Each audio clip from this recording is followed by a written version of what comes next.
సికింద్రాబాద్ ఉజ్జయిని మహాకాళి బోనాల జాతరకు భక్తులు భారీగా తరలివస్తున్నారు. ఇక ఈ నేపథ్యంలోనే ఆలయ ప్రాంగణంలో హెల్త్ క్యాంపు నిర్వహించారు. మంగళవారం ఉదయం వరకు హెల్త్ క్యాంపు నిర్వహిస్తున్నామంటున్న వైద్య బృందంతో మా ప్రతినిధి ప్రియా ఫేస్ టు ఫేస్.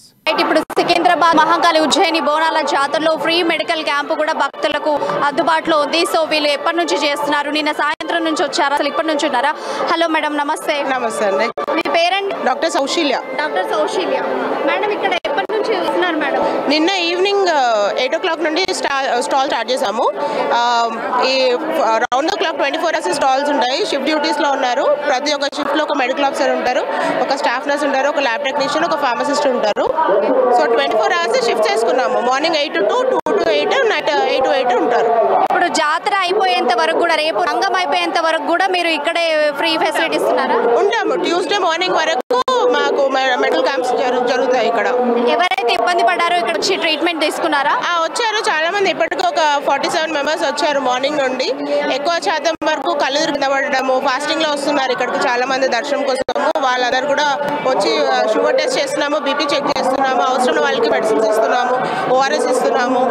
ఎవరైనా హెవీ ఇంజూరీ అయిన వాళ్ళు ఇక్కడికి వచ్చారా మేడం? ఇప్పటి వరకు అయితే రాలేదండి, ఇప్పటికైతే రాలేదు. మీరు ఓన్లీ ఈ ఇయర్ మాత్రమే ఫ్రీ మెడికల్ క్యాంప్ పెట్టారా? గతంలో కూడా, లాస్ట్ ఇయర్ లో కూడా పెట్టున్నారా? లాస్ట్ ఇయర్ కూడా పెట్టాము. అరౌండ్ 3000 members ఓపీ వచ్చింది మాకు 2 days. సో చాలా మంది వస్తున్నారు. ఇప్పుడు ఓన్లీ సికింద్రాబాద్ లో జరుగుతుంది కాబట్టి సికింద్రాబాద్ లో మాత్రమే ఫ్రీ మెడికల్ క్యాంప్ పెట్టారు. ఇప్పుడు రేపు రాబోయే బోనాల్లో కూడా అక్కడ ఆ ప్లేసెస్ లో కూడా వెళ్ళి పెడతారా? పెడతామండి. ఇంతకుముందు లాస్ట్ వీక్ గోల్కొండలో అయినప్పుడు అక్కడ కూడా మెడికల్ క్యాంప్స్ పెట్టాము. ఇది నెక్స్ట్ ఇక్కడ మహాకాళి టెంపుల్ దగ్గర మళ్ళీ మెడికల్ క్యాంప్స్ పెట్టాము. Thank you.